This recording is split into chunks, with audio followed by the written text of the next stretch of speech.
Bab 7251. Pada konferensi pers di Jepang, keheningan tetap menyelimuti suasana bahkan setelah 3 kali membungkuk. Tentu saja, keheningan itu terutama karena tidak ada seorang pun di dalam kecuali juru bicara di konferensi pers. Namun, konferensi pers di Gedung Putih sudah dipenuhi dengan sorak-sorai dan seruan kegembiraan. Sorakan itu hampir seluruhnya berasal dari media Amerika. Mengingat dampak yang sangat besar dan negatif dari peristiwa ini, media Amerika tentu saja merasa malu. Namun, konferensi pers Jepang barusan telah memikul sebagian besar tanggung jawab, yang berarti bahwa tekanan sosial dan internasional yang sangat besar yang dihadapi oleh Amerika Serikat telah berkurang hingga 90% dalam sekejap.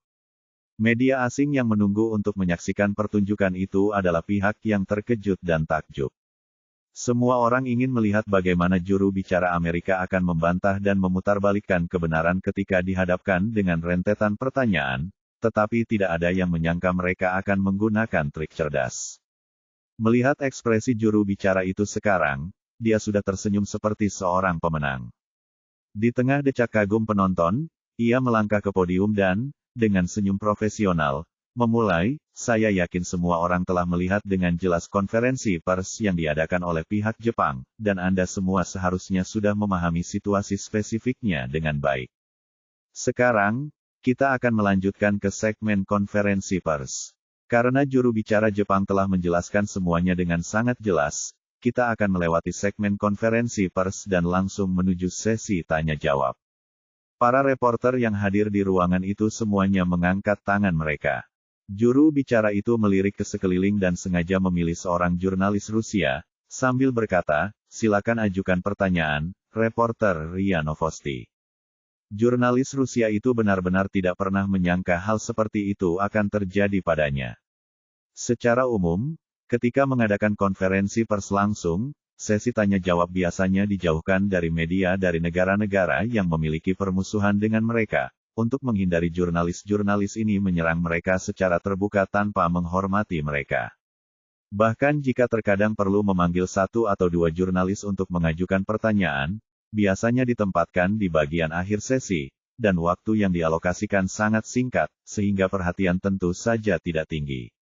Namun, acara utama malam ini, mereka justru memberikan tempat pertama dalam sesi tanya-jawab kepada seorang jurnalis Rusia, ini sungguh keterlaluan. Di tengah rasa terkejut dan gembira, jurnalis Rusia itu dengan cepat menenangkan diri dan, dengan mikrofon di tangan, bertanya, Nyonya juru bicara, jika saya ingat dengan benar, perjanjian Antartika menetapkan bahwa tidak ada negara yang boleh mengirim pasukan ke Antartika dengan alasan apapun. Meskipun juru bicara Jepang baru saja menjelaskan situasi spesifiknya, saya rasa ini bukan alasan yang masuk akal bagi Amerika Serikat untuk mengirim pasukan ke Antartika. Bukankah dua negara bisa berkolusi dan melakukan sandiwara semacam itu untuk secara terbuka mengirim pasukan ke Antartika? Terlebih lagi, masalah ini seharusnya dilaporkan terlebih dahulu ke Perserikatan Bangsa-Bangsa, dan kemudian PBB dapat memutuskan apakah negara tertentu atau PBB yang harus mengirim pasukan gabungan untuk menyelesaikannya. Tetapi Amerika Serikat dan Jepang mengabaikan PBB dan secara sepihak memutuskan untuk diam-diam mengirim pasukan. Bukankah ini tindakan yang sangat buruk? Jurnalis Rusia itu merasa pertanyaannya sangat kuat, dan pihak lain tidak punya alasan langsung untuk membantahnya, karena apapun yang terjadi di antara mereka adalah urusan mereka sendiri, dan intervensi militer Rusia di Antartika adalah salah. Juru bicara itu, tanpa sedikit pun kepanikan, memulai, teman jurnalis Rusia ini seharusnya baru saja mendengar penjelasan pihak Jepang tentang situasi spesifiknya. Mereka menemukan bahwa sejumlah besar bahan bakar telah hilang dari kapal pemecah es. Kami memiliki alasan untuk mencurigai bahwa bahan bakar ini digunakan pada beberapa peralatan eksplorasi, dan kami juga memiliki alasan untuk mencurigai bahwa anggota tim peneliti Jepang yang berkhianat menggunakan bahan bakar tersebut untuk perusakan lingkungan. Selain itu, tidak ada yang tahu jenis eksplorasi apa yang mereka lakukan.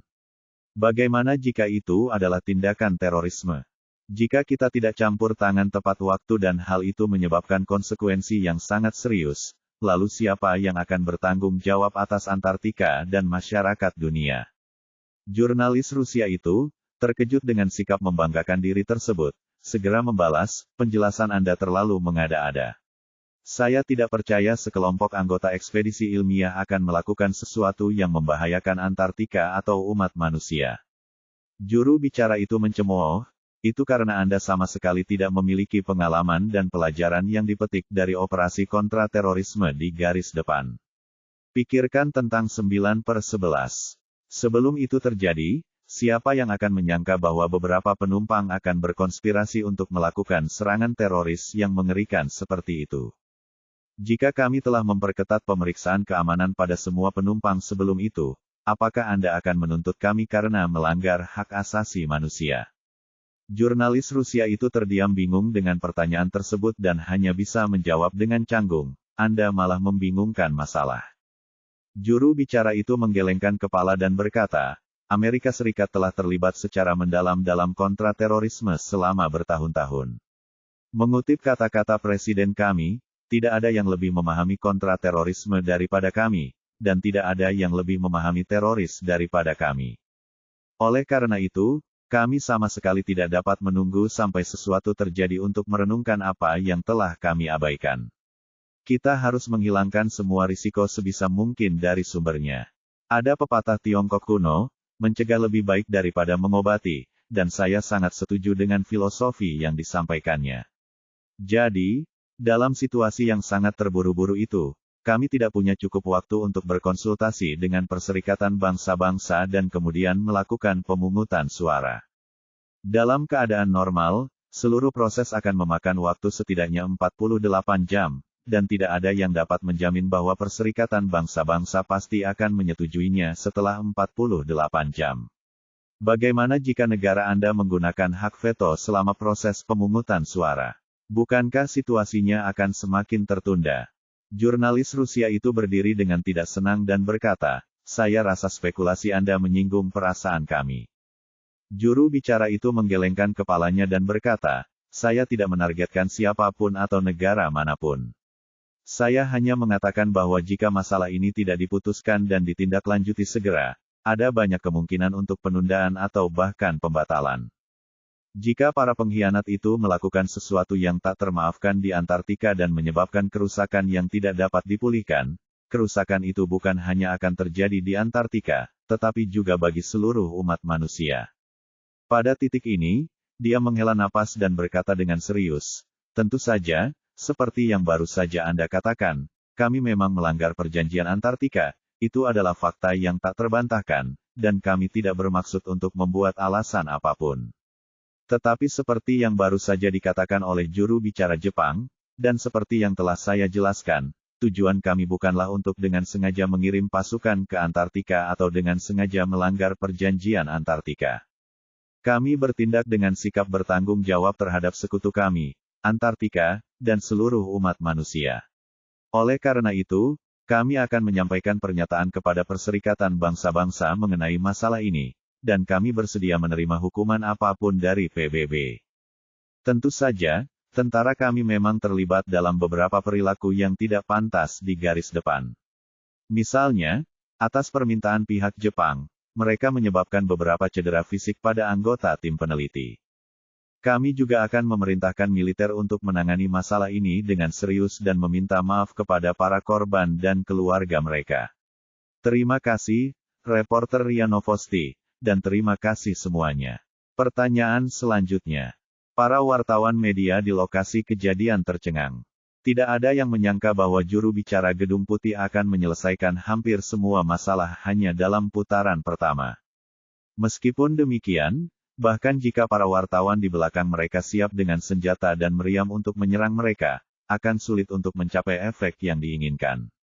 Bahkan, dapat dikatakan bahwa Amerika Serikat telah kebal terhadap tembakan artileri dalam hal ini. Seberapapun mereka menyerang setelahnya, kerusakan yang ditimbulkan hanya akan bersifat dangkal. Bahkan, jika mereka terus mengganggu dalam keadaan seperti ini, itu akan terlihat agak tidak tahu malu. Semua orang tahu bahwa Gedung Putih memenangkan pertempuran hubungan masyarakat yang awalnya sangat sulit, terutama karena Jepang menarik perhatian dan memperkuat posisi mereka. Kemudian, menyadari bahwa arah angin telah berubah, para wartawan berhenti mengajukan pertanyaan tentang penempatan pasukan sebelumnya dan perlakuan buruk terhadap anggota tim peneliti Jepang. Sebaliknya, mereka fokus pada apa yang sebenarnya telah dilakukan oleh anggota tim peneliti Jepang tersebut di Antartika, kerusakan dan dampak apa yang telah mereka timbulkan, dan kapan militer AS akan menarik diri dari Antartika. Pertanyaan-pertanyaan ini bukanlah masalah besar bagi Gedung Putih, jadi juru bicara tersebut menjawab semua pertanyaan dengan jujur. Sebagai contoh, apa sebenarnya yang dilakukan anggota tim peneliti Jepang di Antartika? Juru bicara tersebut mengatakan kepada semua orang, sebenarnya, kami juga belum mengetahuinya. Karena semua perilaku mereka sangat aneh. Orang-orang ini menjelajahi lapisan es Antartika, tetapi semua orang tahu apa yang ada di bawah lapisan es tersebut. Itu tidak lebih dari batuan asli benua Antartika, jadi kecil kemungkinan akan ada hasil baru. Kami akan terus melakukan investigasi mendalam dengan pihak Jepang, dan begitu ada penemuan baru, kami akan segera mengadakan konferensi pers untuk mengumumkannya kepada dunia. Mengenai kerusakan di Antartika, juru bicara Gedung Putih mengatakan, kami belum memiliki data yang sangat spesifik tentang kerusakan tersebut, tetapi kami tahu bahwa mereka telah melakukan eksplorasi rahasia berskala besar di Antartika selama lebih dari sebulan. Area eksplorasinya sangat luas, jadi jika kita ingin menilai kerusakannya, kita mungkin perlu secara perlahan merekonstruksi seluruh proses eksplorasi mereka dan menemukan masalah dalam proses tersebut. Seperti sebelumnya, kami akan merilis hasil apapun sesegera mungkin. Pada titik ini, juru bicara Gedung Putih menambahkan, mengenai masalah penarikan pasukan, saya dapat memberi Anda jawaban yang sangat jelas. Kami sudah mengatur personel dan peralatan, dan kami pasti akan menyelesaikan persiapan terkait personel dan peralatan dalam waktu 24 jam dan meninggalkan benua Antartika. Kami tidak akan meninggalkan satupun tentara atau amunisi di Antartika, jadi mohon jangan khawatir. Ketika konferensi pers disiarkan langsung ke seluruh dunia, Charlie tidak menyangka Gedung Putih akan bereaksi begitu cepat, dan dia juga tidak menyangka hubungan masyarakat mereka akan begitu baik. Meskipun Charlie agak kecewa karena dia tidak menimbulkan banyak masalah bagi mereka, dia telah mencapai rencana dan tujuan awalnya. Dengan membiarkan Jepang menemukan masalah tersebut, rencana sesepuh masyarakat anti-Qing untuk menjelajahi Antartika benar-benar hancur. Mengingat situasi tegang saat ini di Antartika, sesepuh tersebut pasti tidak akan berani mengambil tindakan terhadap tim ekspedisi ilmiah negara manapun lagi. Ini berarti dia kehilangan dukungan teknologi modern dan pengemudi. Apapun yang dia cari di Antartika, sekarang bisa dianggap sudah berakhir. Charlie menduga bahwa rencana selanjutnya dari tetua itu kemungkinan besar adalah mencari tempat yang aman, bersembunyi dengan tenang, dan menunggu hingga musim dingin Antartika berakhir sebelum mencoba memasuki kelompok perjalanan komersial untuk kembali ke benua lain. Dengan cara ini, Charlie tidak perlu terlalu khawatir tentang seberapa besar ancaman yang akan ditimbulkan oleh pihak lain kepadanya. Dia dapat terus mencari peluang yang tepat untuk mendapatkan lebih banyak jejak tangan Great Sun Tathagata melalui Aurora.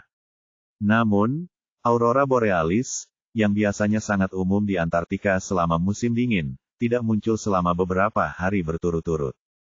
Ketiadaan Aurora Borealis tidak terlalu merepotkan Charlie, jadi dia lebih fokus pada panggangannya, meningkatkan kemampuan jurus segel tangan Great Sun Tathagata miliknya, dan mengumpulkan lebih banyak energi spiritual untuk dirinya sendiri.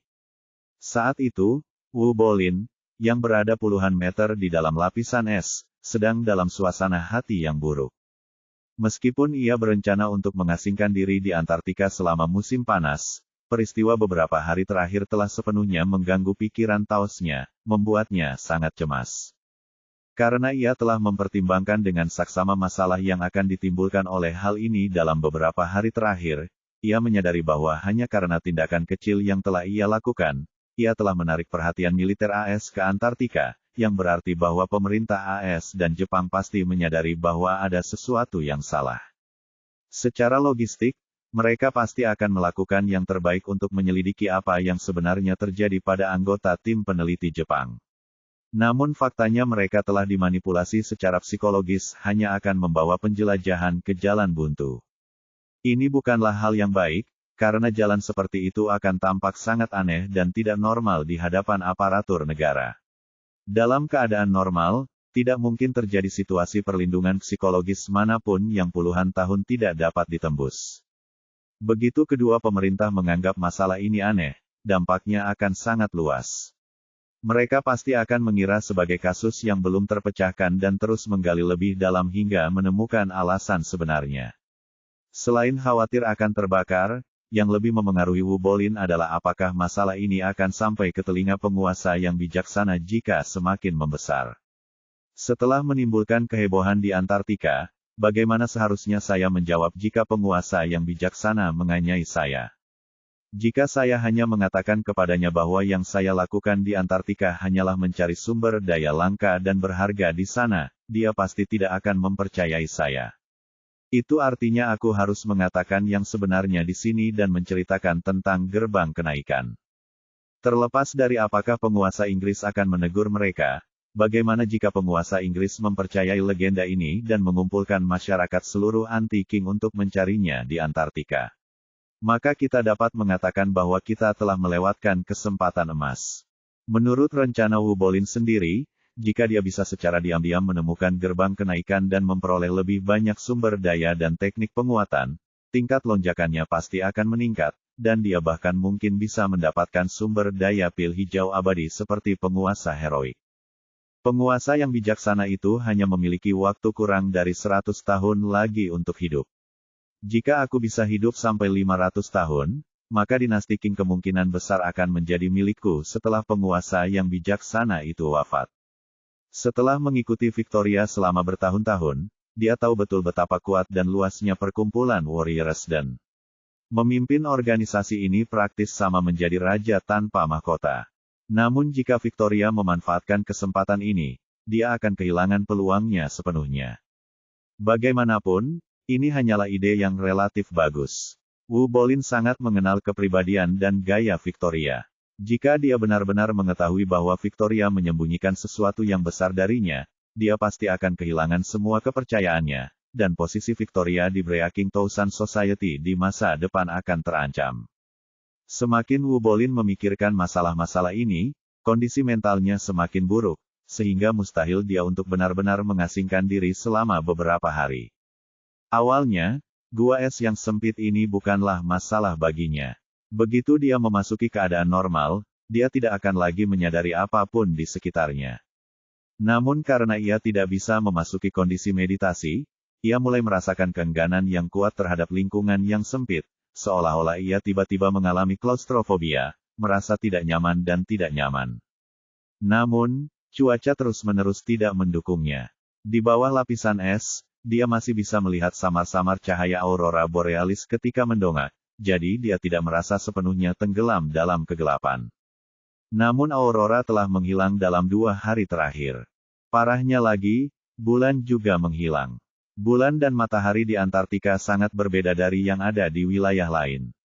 Setelah memasuki malam kutub, ada beberapa bulan di mana matahari sama sekali tidak terlihat. Namun, bulan berputar dalam siklus sekitar 15 hari. Artinya, selama hampir 15 hari, bulan selalu ada di langit, tetapi selama 15 hari berikutnya, bulan yang sama sekali tidak terlihat. Beberapa hari terakhir tidak ada bulan atau aurora, dan jarak pandang di seluruh benua Antartika sangat rendah. Jika Anda berdiri di bawah langit, masih ada cahaya bintang yang samar, cukup untuk melihat garis-garis benda dengan samar. Tetapi Wu Bolin berada di bawah es, dan cahaya bintang sama sekali tidak dapat menembus, membuat gua esnya hampir seluruhnya gelap gulita.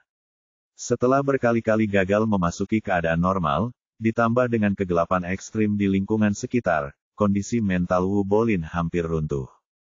Ia bahkan berharap bisa segera keluar, meskipun itu membutuhkan pengeluaran energi spiritual ekstra untuk mengatasi suhu yang lebih dari minus 60 derajat Celcius.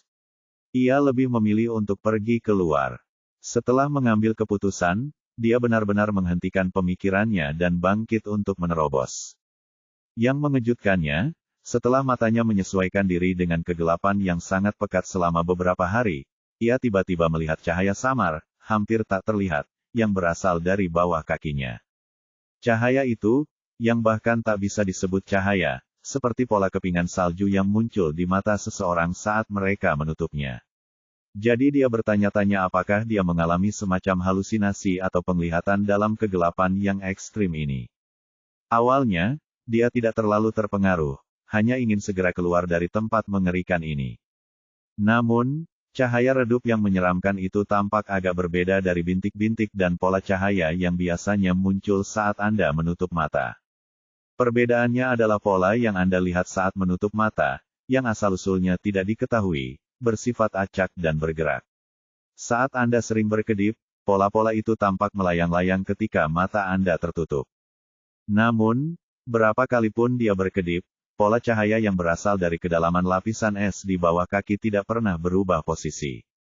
Tiba-tiba saya menyadari bahwa ini mungkin bukan halusinasi saya, melainkan sesuatu yang benar-benar ada.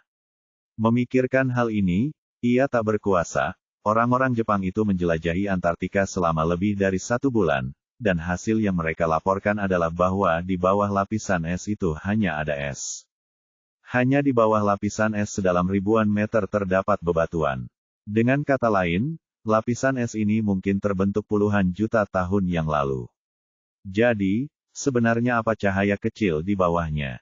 Meskipun menghabiskan cukup banyak waktu di lingkungan yang sangat gelap tidak akan meningkatkan penglihatan seseorang, hal itu pasti akan meningkatkan sensitivitas mereka terhadap cahaya hingga ratusan atau bahkan puluhan ribu kali lipat. Wu Bolin berada dalam situasi ini. Kurangnya aurora dan cahaya bulan selama berhari-hari membuatnya sangat mudah tersinggung, tetapi hal itu juga memungkinkan matanya untuk secara bertahap beradaptasi dengan kegelapan yang ekstrim. Itulah mengapa dia mampu melihat titik-titik cahaya yang kabur di bawah ketika dia hampir tidak tahan lagi.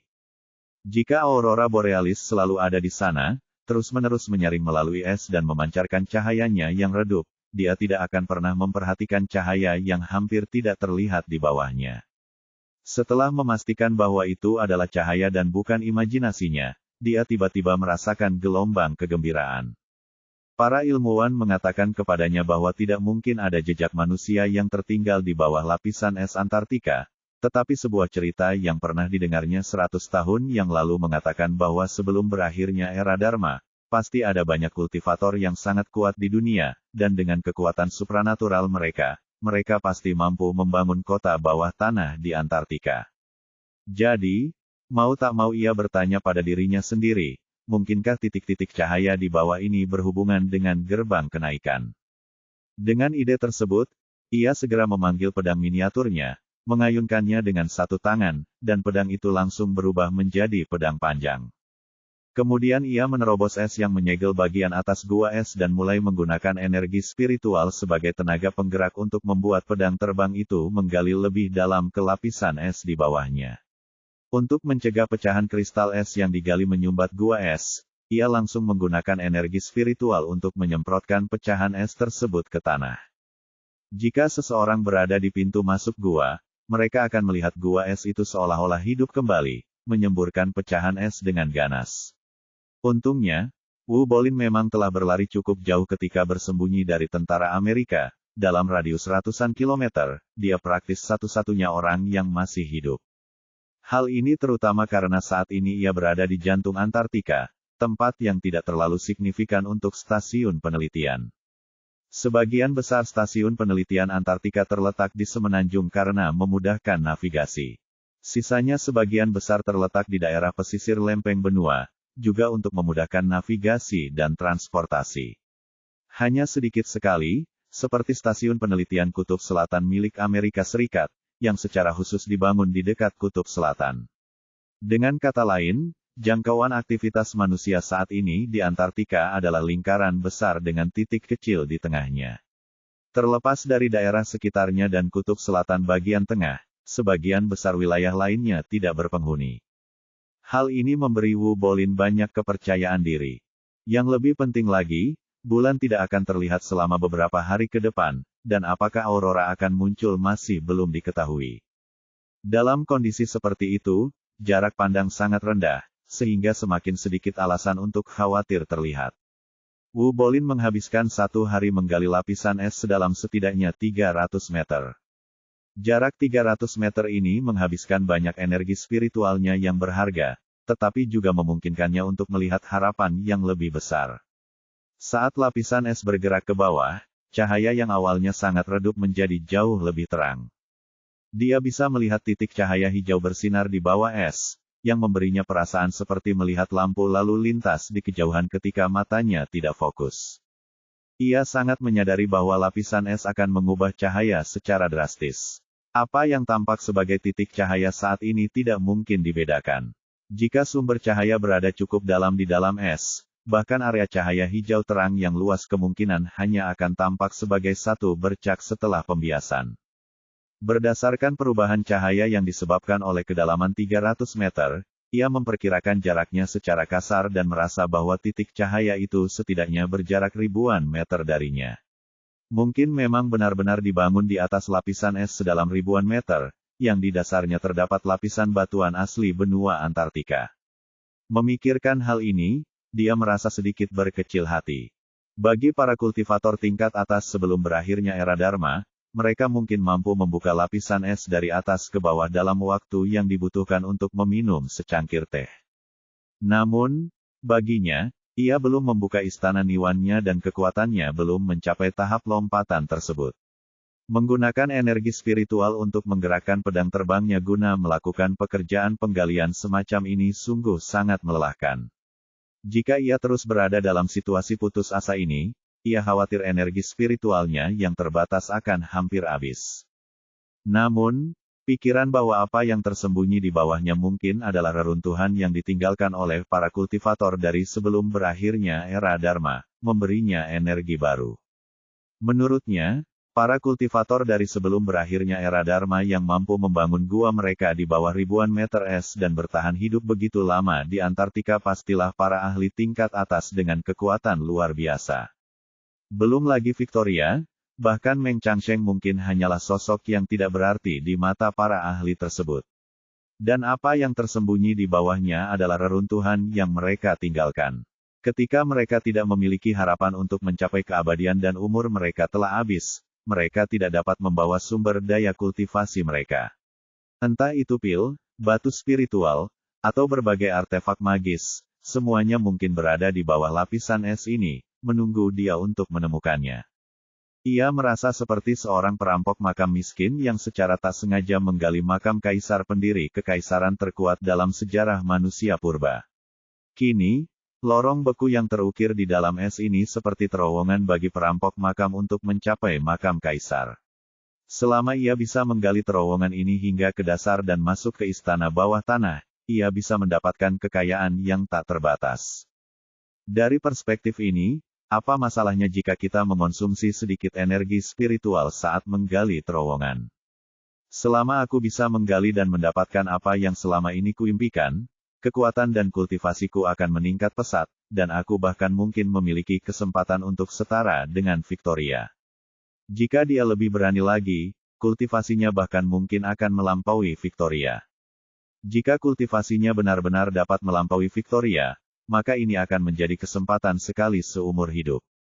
Dia sendiri adalah seorang tetua dari masyarakat Warrior Resident, dan orang yang kultivasinya hanya berada di urutan kedua setelah Victoria di seluruh masyarakat Warrior Resident. Ini berarti bahwa sebelum dia menghadapi Victoria, tidak seorang pun di masyarakat Warrior Resident yang dapat mengetahui bagaimana kultivasinya telah berubah. Dalam hal itu, dia dapat dengan mudah berjalan sampai ke sisi Victoria. 99% dari mereka yang memberontak di zaman kuno gagal ketika mereka menghadapi kaisar secara langsung. Namun saya bisa menghindari masalah terbesar ini. Begitu aku mampu mengalahkan Victoria, aku bisa langsung menemuinya dan mengalahkannya. Kemudian aku bisa melangkah keluar dan membuat semua anggota perkumpulan King yang hancur tunduk kepadaku. Aku bisa dengan mudah mengambil alih fondasi yang telah dibangun Victoria selama ratusan tahun. Victoria adalah anggota keluarga Wu, dan begitu pula aku. Anggota keluarga Wu lainnya, melihat kekuatan Victoria semakin melemah, tidak akan pernah membantahku. Semuanya akan berjalan dengan sendirinya. Memikirkan hal ini, jantungnya berdebar kencang karena kegembiraan. Dia tidak lagi peduli dengan energi spiritual yang telah dia konsumsi. Dia menyalurkan lebih banyak energi spiritual ke pedang terbangnya, membuatnya berputar lebih cepat, berharap dapat mencapai sumber cahaya di bawah es sesegera mungkin. Dia tahu bahwa tempat itu akan menjadi kunci untuk mengubah nasibnya sepenuhnya dan memungkinkannya untuk menentang takdir. 5 hari lagi berlalu dalam kegelapan. Selama 5 hari terakhir, Wu Bolin seperti seorang penambang yang bekerja di tambang batu bara hitam, berusaha sekuat tenaga untuk menggali menembus es di bawah tanah. Lapisan di bawahnya digali hingga kedalaman setidaknya 200 meter setiap hari. Untungnya, ada angin dingin yang menusuk ke tanah, jika tidak, membersihkan tumpukan pecahan es di luar saja akan menjadi pekerjaan yang sangat besar. Saat mereka maju hampir 1 kilometer, cahaya dan bayangan hijau itu menjadi semakin jelas. Yang mengejutkannya, cahaya dan bayangan itu bukan berupa titik atau beberapa cahaya, melainkan membesar seiring bertambahnya kedalaman. Kini, tampak lebih seperti lubang hitam yang berkilauan dengan cahaya hijau samar. Ya, ini seperti lubang hitam. Meskipun lapisan es masih setebal puluhan meter, bentuk dasar lubang hitam telah muncul, yaitu sebuah lubang yang langsung menembus lapisan batuan. Wu Bolin sangat gembira. Apakah gua ini pintu masuk ke kota bawah tanah, atau gerbang legendaris menuju kenaikan ke tingkat yang lebih tinggi? Hal yang paling menarik perhatiannya tentang legenda gerbang kenaikan bukanlah kemungkinan untuk naik dari sana. Bagaimanapun, dia tahu kekuatannya jauh lebih rendah, dan bahkan jika ada gerbang kenaikan, ambang batasnya pasti di luar jangkauannya saat ini. Oleh karena itu, yang benar-benar menarik perhatiannya adalah sekte legendaris yang telah bermigrasi ke Antartika dan menemukan gerbang kenaikan di sana. Entah sekte itu mencapai keabadian atau binasa, sudah ditakdirkan bahwa sekte dan sumber daya menghancurkan mereka tidak dapat dibawa pergi atau akan binasa bersama mereka.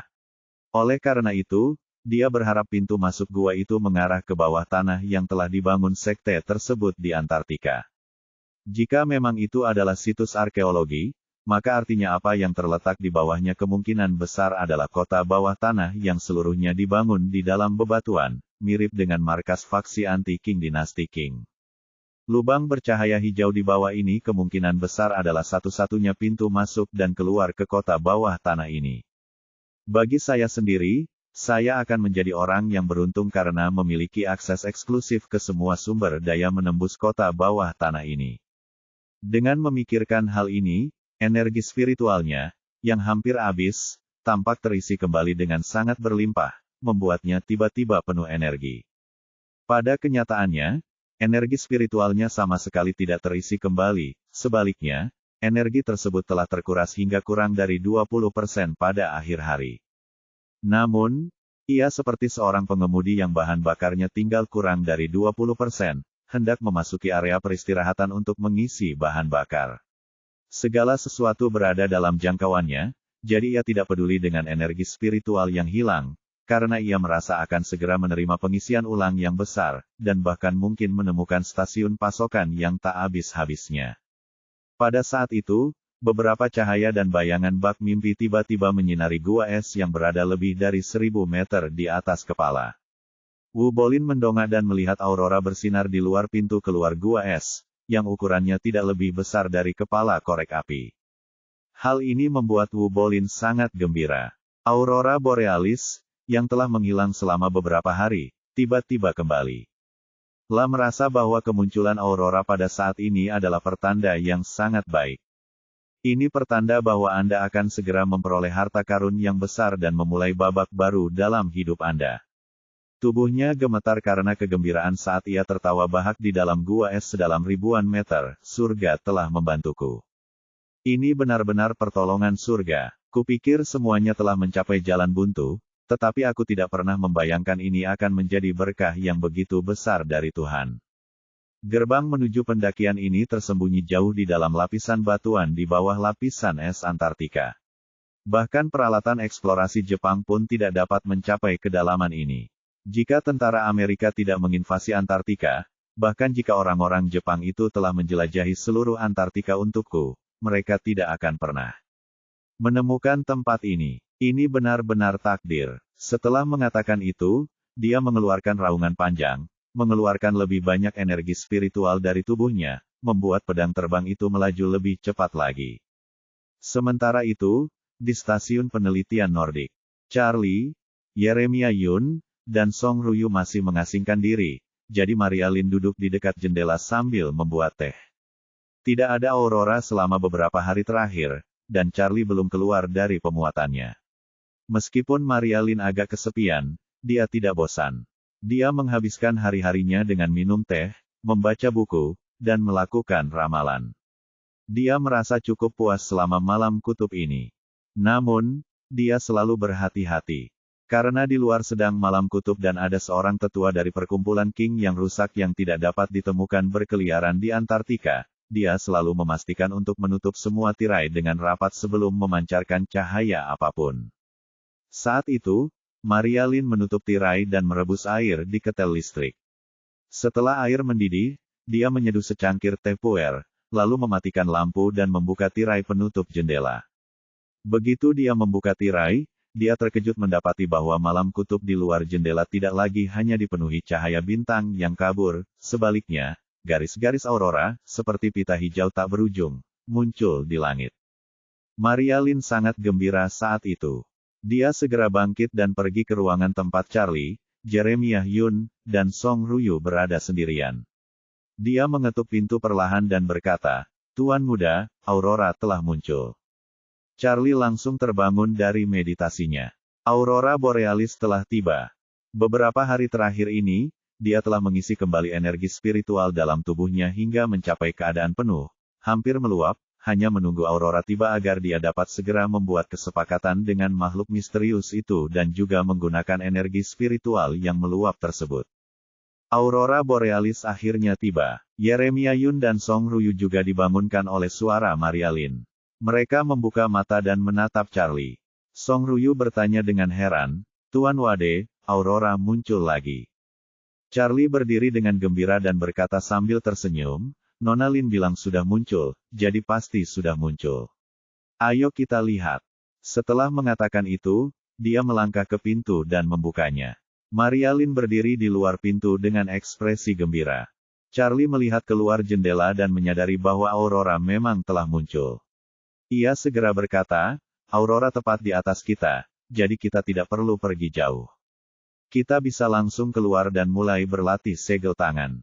Maria Lin bertanya kepadanya, "Jika Anda, Tuan Muda, melakukan segel tangan, dan entitas misterius itu menggunakan aurora untuk memberikan segel tangan baru dari Tathagata Matahari Agung, apakah itu akan terlihat oleh tetua dari perkumpulan penghancur King?" Charlie tersenyum, "Tentu ada risiko seperti itu, tetapi saya pikir itu sepadan dengan risikonya. Lagi pula, aurora membentang ribuan mil dan terus berubah.